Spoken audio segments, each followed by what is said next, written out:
It was a busy afternoon at the airport. People rushed around with luggage, some laughing, some arguing, some tired from long journeys. Flight 227 to West Africa was ready to board. A few passengers waited in the first-class lounge, sipping drinks and scrolling on their phones. Among them sat a quiet man. His shoes were clean, but not flashy. His bag was small, his face calm but unreadable. He said nothing. He watched everything. He held a first-class ticket. A few people looked at him once, then twice.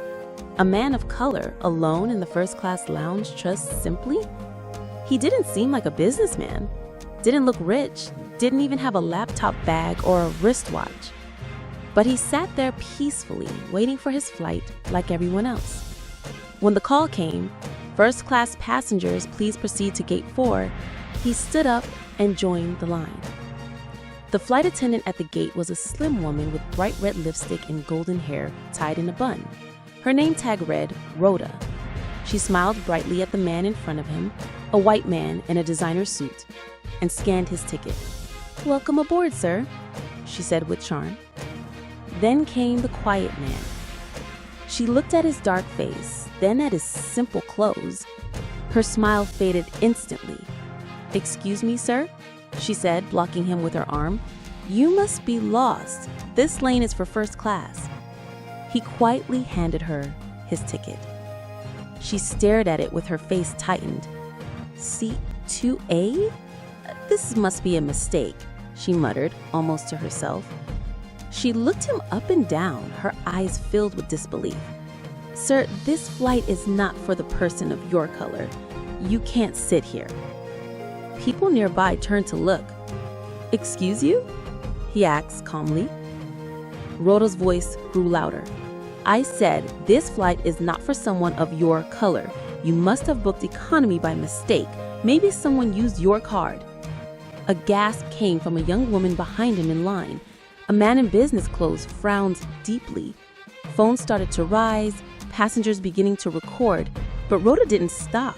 "Let's not waste time, sir. We'll refund your money," she said, waving her hand as if brushing dirt off her uniform. "Now, kindly step aside. You're holding up the line." Still, the man didn't move.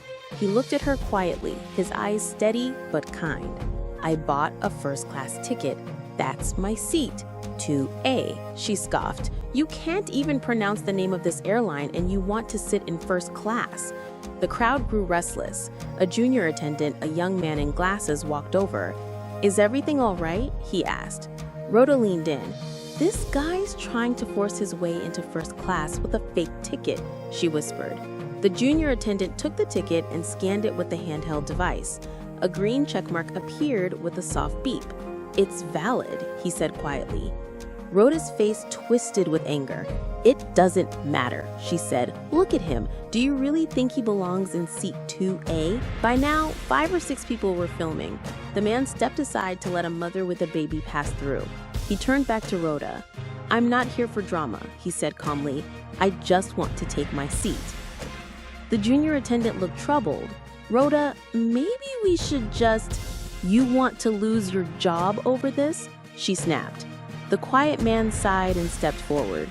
"I will take my seat now," he said. Rhoda stood frozen. She didn't know what to do. Her authority was slipping away in front of the passengers.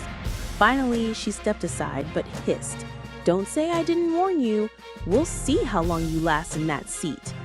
He walked in quietly. The passengers stared, some in support, others in confusion. The cabin was calm and cool. The air smelled of leather seats and soft cologne. Seat 2A was by the window. He placed his bag in the overhead bin and sat down. From his pocket, he took a small notebook and pen. He began to write. Not a word, not a frown, not even a sigh. Behind him, Rhoda entered the cabin. She watched him for a while, then turned to serve drinks to other passengers, ignoring him. 3 rows away, the French CEO, Francois Delacour, adjusted his tie and leaned back in his seat. He glanced at the dark-skinned man briefly, but said nothing. A soft chime came from above. "Ladies and gentlemen, we are preparing for takeoff. Please fasten your seatbelts." The man closed his notebook and looked out the window as the engines roared to life. High above the clouds, the world below disappeared. But inside that plane, a storm was just beginning. No one, not the French CEO, not the rude flight attendant, not even the passengers watching silently, knew who the quiet man in seat 2A really was. But they would find out soon.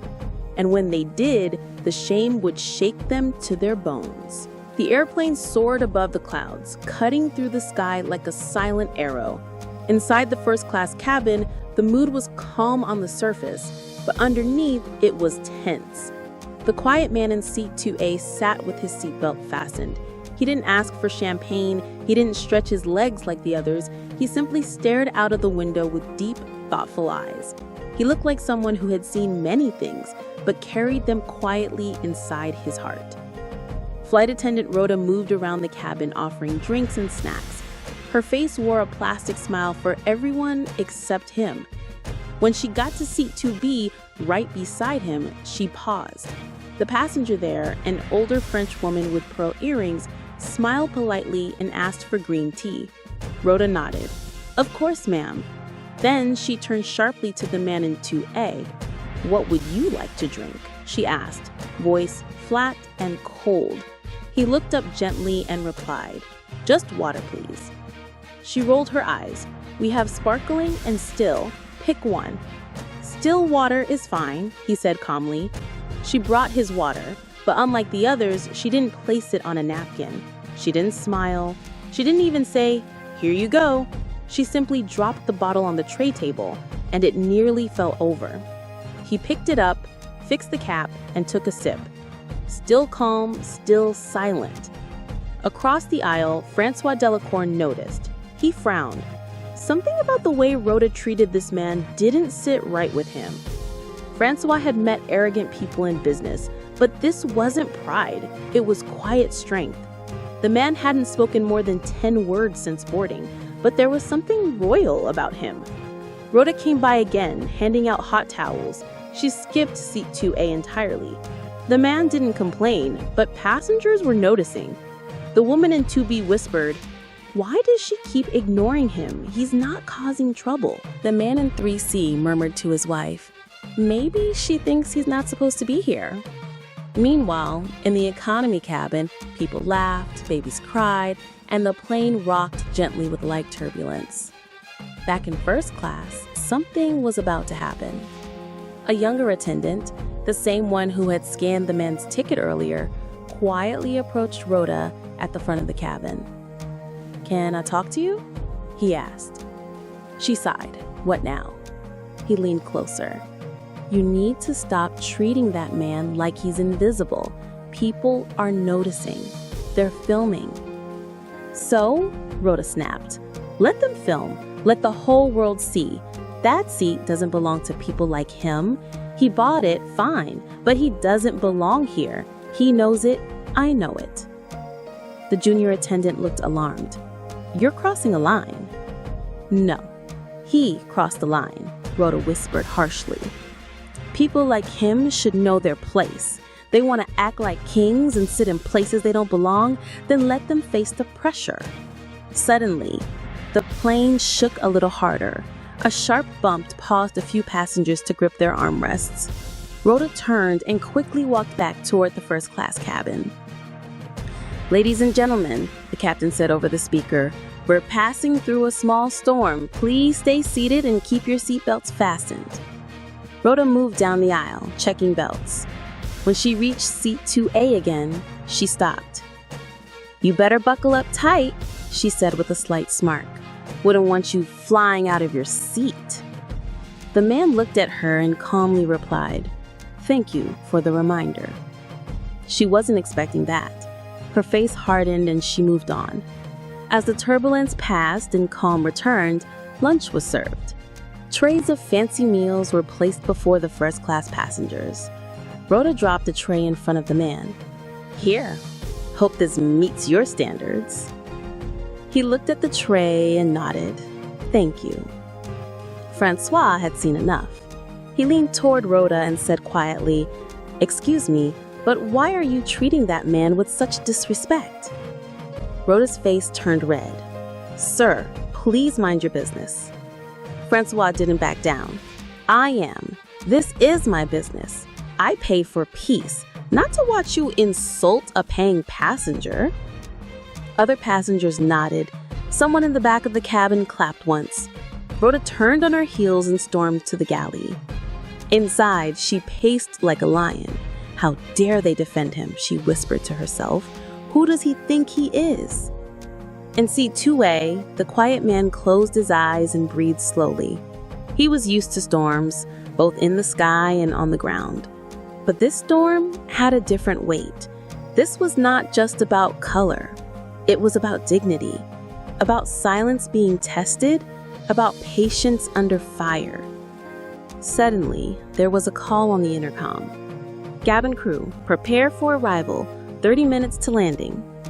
The passengers sat up straighter, trays were cleared, bags were zipped, but tension remained in the air.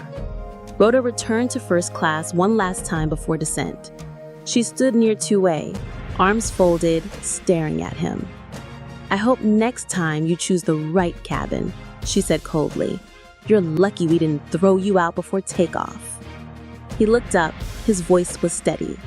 Sometimes the seat we choose is not just about money. It's about what we represent. I will continue to choose this seat, not because of comfort, but because of what must change. His words echoed in Rhoda's ears. She didn't understand them fully, but they made her feel small. As the plane began to descend, the clouds parted and the city lights of Lagos sparkled. Below, passengers prepared to exit. The man in 2A picked up his small bag, stood tall, and waited his turn. No one, not Rhoda, not Francois, not even the curious passengers recording, knew that when the wheels touched down, the quiet man would step out not just as a passenger, but as the most powerful man on that plane. The wheels of the plane touched down with a gentle bounce. The lights inside the cabin turned on, and a voice came through the speakers. Ladies and gentlemen, welcome to Lagos. Please remain seated until the aircraft comes to a complete stop. Passengers clapped lightly. Some were glad the flight was over, others stretched and yawned. But in first class, all eyes were still on one man, seat 2A. The quiet African man had said nothing the entire flight. Even after being insulted, ignored, and mistreated, he sat calmly, like a mountain that refuses to move. Rhoda, the head flight attendant, was not done with him. As people began to unfasten their belts and collect their bags, Rhoda walked up to him again. Her voice was low, but filled with poison. I wish you never entered this flight, she said harshly. He looked up slowly, but said nothing. She leaned closer, making sure no one else could hear. You smell like someone who hasn't taken a bath for a whole month, she whispered with a cruel smirk. You think sitting in first class makes you clean. It doesn't. It just makes this cabin stink. He blinked once. Still, he said nothing. But his eyes, deep and full of silent strength, met hers with calm power. The woman sat in seat 2B. The older French lady saw Rhoda leaning in. She couldn't hear everything, but the look on Rhoda's face said it all. That's enough, she said firmly. Rhoda turned to her. Stay out of this. The woman shook her head. No, I won't. You're out of control and you've gone too far. Rhoda laughed nervously. You think he belongs here? Look at him. Francois de Licour, the French CEO, stood up slowly. He had been silent long enough. Rhoda, he said, you have embarrassed yourself, you have embarrassed this airline, and you've embarrassed all of us. Rhoda froze. He has done nothing wrong, Francois continued. He paid for this seat, behaved with grace, and showed more dignity than you could ever understand. You may not know who he is, but I can tell he is a man of great worth. Rhoda's face turned red with anger and shame. I did what I thought was right. We have standards here." "No," Francois said sharply. "You have prejudice. That's what you have." By now, other passengers had gathered near first class. Some had heard parts of the argument, others had seen it all from start to finish. Several were still recording. The cabin door opened, a soft breeze from outside entered the plane. Airport staff waited below with steps leading to the ground. But something was different. Down on the tarmac, a black car with dark windows was parked near the aircraft. 5 uniformed soldiers stood at attention. A long red carpet had been rolled out beside the steps. Passengers leaned toward the windows. "Is there a celebrity on this flight?" someone asked. "Maybe a royal family member," another said. Rhoda looked confused. "We didn't get any VIP alert." Then something strange happened. The junior flight attendant who had scanned the man's ticket earlier walked up to Rhoda. He looked nervous but serious. "Rhoda," he said, holding out his phone, "you need to see this." She grabbed the phone and looked at the screen. It was a photo. Her face dropped. It was the man in seat 2A, but not in an airplane. He was wearing a blue suite, standing before a crowd of thousands in a hall, ministering to several sick people and preaching the gospel. The president of Love World, Pastor Chris, as he is formally known. Rhoda's hand began to shake. She looked up quickly, searching for the man. He was standing now, lifting his bag slowly from the overhead bin. No, this can't be," she whispered. He walked toward the exit without a word. "Wait," Rhoda called, her voice suddenly soft. "Sir?" He stopped and turned around. Her lips trembled. "I didn't know. I didn't mean to." Pastor Chris looked at her. His eyes held no hate, no revenge, only quiet truth. "Would it have made a difference if you had known?" he asked gently. Rhoda opened her mouth, but no words came out. "Respect is not a gift for the powerful," he said. "It is a duty to every human being." Then he turned and walked out of the plane. The sun outside was bright. The soldiers saluted sharply. One opened the car door, but he didn't enter immediately. He turned around and looked up at the plane. Inside, passengers watched through the windows. Some had tears in their eyes. Others shook their heads in shame. Francois stepped out and caught up with him. "Pastor Sir," he said, his voice humble, "please forgive us. I had no idea. You carry yourself with such humility. It is truly admirable." Pastor Chris smiled gently. "Sometimes we must walk low to see how deep people's hearts are." They shook hands. Back inside the cabin, Rhoda sat in an empty seat, her face pale, her hands shaking. The junior attendant stood beside her. "You didn't just insult a president," he said softly. "You insulted all of us who look like him." The captain came out of the cockpit. "Prepare a written report," he told her, "and expect to be questioned." Rhoda buried her face in her hands. Outside, cameras flashed, the red carpet rolled on, and the quiet man from seat 2A entered his black car, not with pride, but with purpose. He had flown as a passenger, but landed as a lesson. The news spread like wildfire before the plane even finished unloading. Videos had already gone viral.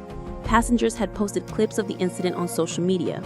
Rhoda shouting, the quiet man sitting calmly, Francois defending him. The moment the truth came out, the internet was on fire.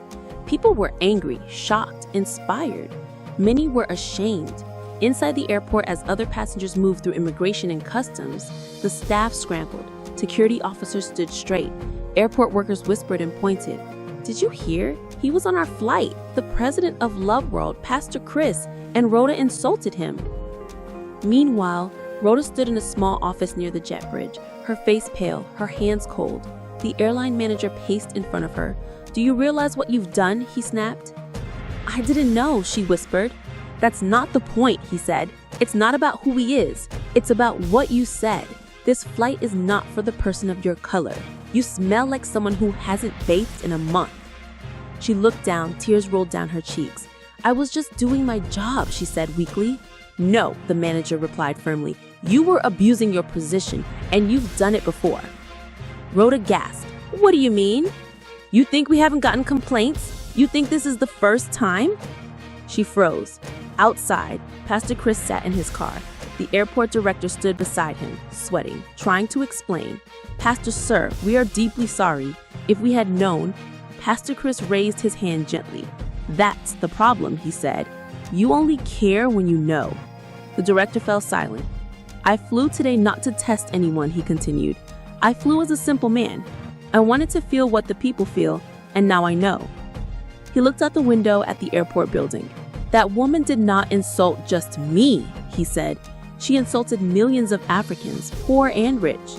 She showed us how deep racism still lives in some hearts. The airport director nodded. She has been removed from duty. He said nothing. His silence spoke louder than anger. A reporter rushed forward, calling out, "Pastor Sir, will you press charges?" He looked at her with calm eyes. "No," he said. "I don't need to jail anyone to make a point. The whole world has seen what happened. Let that be enough." Back inside, Rhoda sat alone. Her uniform now felt like a heavy costume. Her phone buzzed again and again. Hundreds of messages, some from strangers, others from old friends. "You are trending for the wrong reason. How could you say such things? I hope you're ashamed of yourself." One message stood out. It was from her own mother. "I raised you better than this. I am disappointed." Rhoda dropped the phone. She wanted to scream, to cry, to run away, but she had to face it, all of it. Later that evening, a press conference was held at the Love World Convocation Arena in Lagos, Nigeria. Pastor Chris stood on the stage in a suite now. The congregation had gathered. It was a global service streamed on Love World networks, YouTube, and many other social media platforms. He spoke slowly, clearly, for the whole world to hear. "This morning, I boarded a plane as a regular passenger," he began. "I did not wear a title. I did not carry an entourage. I did not need people to know my name." He paused, but what I received was more than poor service. It was hate, disrespect, and shame, not for me, but for those who think power only wears a suit and tie, for those who believe that skin color decides status. He looked directly into the camera. "I want the world to understand, no human is above another. You don't need to be famous to be treated with respect. You only need to be a person." The congregation clapped. Some shouted yes. Pastor TT shouted, "Yes, sir." He said, "I forgive her." Gasps filled the air. "Yes, I forgive her," he repeated. "Not because I'm weak, but because the lesson has already been delivered. She has seen the consequences of her actions. Now she must choose to grow or remain small." He ended his message with a final line. "May we never forget. True power is not in the title you carry, but in the way you treat others." The audience stood and clapped. That night, news channels across the world replayed the story again and again. People shared it in schools, homes, offices. Students spoke about it in class. Teachers used it as a lesson. Judge no one by their appearance. Everyone deserves respect. You never know who someone truly is. Rhoda, still locked in her room, watched the speech. Her eyes red, her face tired. She couldn't sleep. She couldn't eat. The guilt was heavy, but one thing stuck in her heart. "I forgive her." It broke her. She sat down and wrote a letter by hand. No cameras, no PR team, just her words. "Dear Pastor Chris, I am sorry, not because you are a well-respected man of God, but because you are a human being, and I failed to treat you as one. I was blind with pride, poisoned by ignorance. You showed me the kind of strength I've never seen. You had every right to humiliate me, and yet you forgave me. I will never forget this lesson, and I pray that one day I can prove I've changed. Rhoda." She sent the letter. She didn't know if he would ever read it, but somewhere deep inside, she hoped. At the Love World headquarters, Lagos, Nigeria, Pastor Chris sat in his office. The sun poured through the window behind him. A letter lay on his desk. Rhoda's handwritten apology. He read it again. The words were simple, honest, no excuses, just regret and a promise to grow. He folded the letter and placed it gently in a drawer. A knock came on the door. "Come in," he said. His assistant entered with a file. "Pastor, sir, we've received hundreds of letter support from citizens, apology messages from airline staff, even artwork from children. The people were touched, sir." He nodded. I didn't plan for this to happen. I only wanted peace that day. I know, sir, but your silence spoke louder than 1,000 speeches. Pastor Chris stood and walked to the window. I've been thinking, he said. It's not enough to forgive. We must also educate. What happened that day is not just a mistake. It's a mirror showing us what still exists in many hearts. He turned to his personal assistant. Prepare a global campaign, he said. We'll call it the Love World Dignity Project. Let's teach respect in schools, train customer service teams, and promote kindness across all levels. Let this story be more than news. Let it be change. The personal assistant smiled. Yes, Pastor Sir. Meanwhile, in France, Rhoda had not returned to work. She had been suspended without pay while the airline reviewed the case. But she was not wasting time. Every day, she volunteered at a local shelter for immigrants and refugees. She listened to their stories. She served them food. She cleaned bathrooms and folded bed sheets. She no longer looked at people the same way. That night, Rhoda cried again, not from shame, but from realization. The damage caused by words could last years, even in small hearts. She wrote again to Pastor Chris. Dear Pastor Sir, I don't expect another reply, but I wanted to let you know I'm changing, not because I was caught, but because I was wrong. Every day I meet people who remind me of you, quiet, gentle, but full of worth. Thank you for your silence. It shouted loud enough to wake me up. Rhoda. Months later, Pastor Chris held a crusade in South Africa, at the Coca-Cola Dome. In his usual white suit, the hall went silent. My story is not special, he began. Millions of people face disrespect every day, simply because of how they look. Not because they've done wrong, but because someone decided they weren't good enough. He paused, looking around.